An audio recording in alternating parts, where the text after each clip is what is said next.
Hello friends, welcome to my YouTube channel Padhai with Masti. आज से हम इंग्लिश के टेक्स्ट बुक क्लास 10th का chapter the letter to God, जिसमें हम भगवान को चिट्ठी लिखते हैं।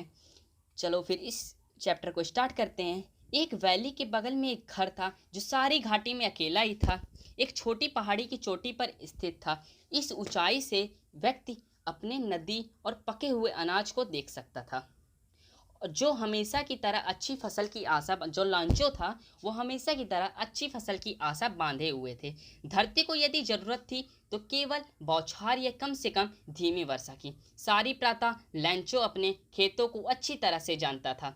उत्तर पूर्व आकाश की ओर देखने के सिवाय और कुछ नहीं करता था, क्योंकि उसे बारिश की मौसम चारों तरफ देखता रहता कि बारिश का मौसम है कि नहीं।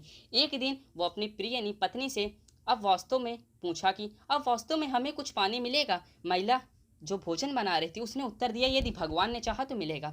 लंचो के बड़े बेटे खेत में काम कर रहे थे और जो छोटे लड़के थे वो घर के पास में खेल रहे थे। तब महिला ने उत्तर दिया, आज में बोला, खाना तैयार है, भोजन के लिए आ जाओ। खाने के दौरान जैसा कि लैंचो ने भविष्यवाणी की थी, बरसात की बड़ी बड़ी बूंदें गिरने लगी और लैंचो बारिश को देखने के लिए बाहर चला गया।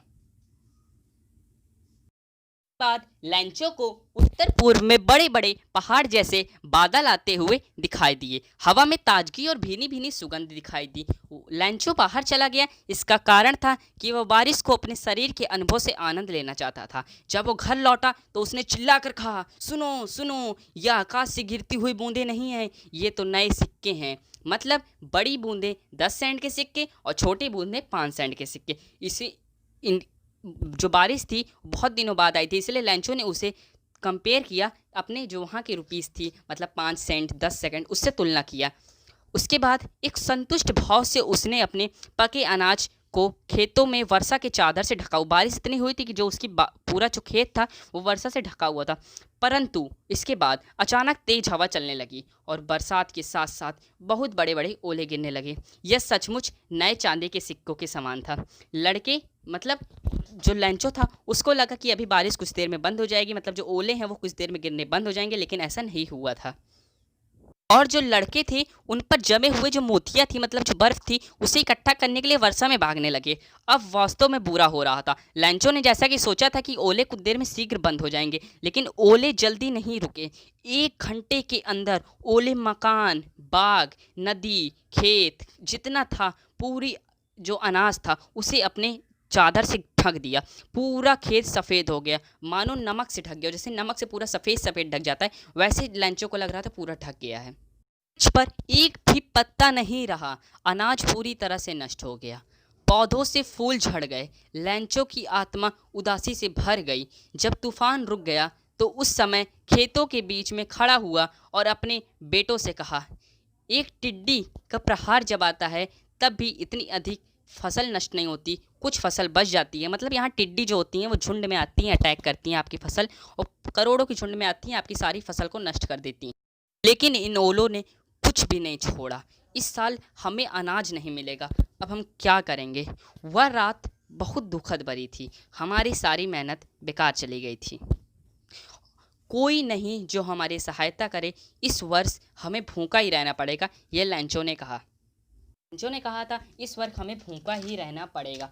परंतु उन सब के दिलों में केवल एक ही आस थी, भगवान से सहायता, क्योंकि घाटी के मध्य में उनका मकान अकेला ही था और वहाँ उस घाटी में और कोई भी मकान नहीं था।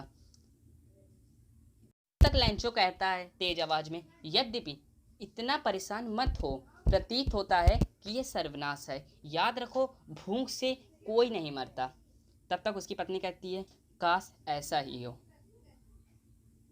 सारी रात लैंचो अपनी एकमात्र आशा के बारे में सोचता रहा, भगवान से सहायता।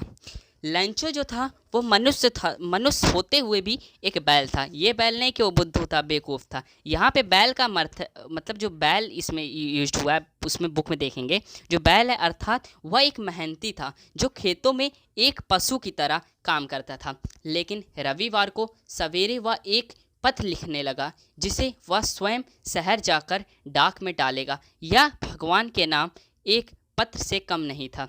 भगवान, उसने लिखा, यदि आपने मेरी, भगवान को चिट्ठी लिखते हो, भगवान, उसने लिखा, यदि आपने मेरी सहायता न की तो मुझे और मेरे परिवार को इस वर्ष भूखा ही रहना पड़ेगा। मुझे अपने खेत में दोबारा बीज बोने के लिए पर्याप्त पैसा भी नहीं है, मतलब उसके पास पैसा भी नहीं बचा है, तो गुजारा कैसे करे। इसके लिए उसने भगवान को एक चिट्ठी लिखी।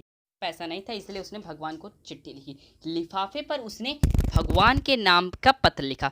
पत्र को लिफाफे में डालकर, लिफाफा मतलब यहाँ पे लेटर होता है, जो लेटर होता है, लेटर के अंदर जो बाहर पार्ट होता है, मतलब लेटर जिसमें रखा जाता है, उसको यहाँ पे लिफाफा कहते हैं। लिफाफे में डाला और दुखी सा शहर चला गया, मतलब बहुत दुखी था, उसकी सारी फसल नष्ट हो गई थी, खाने के लिए कुछ भी नहीं था। डाकघर में उसने लिफाफे पर टिकट लगाया और उसे लेकर बॉक्स में डाल दिया। और जो उसने जो लिफाफे में टिकट लगाया था भगवान के नाम का लगाया था।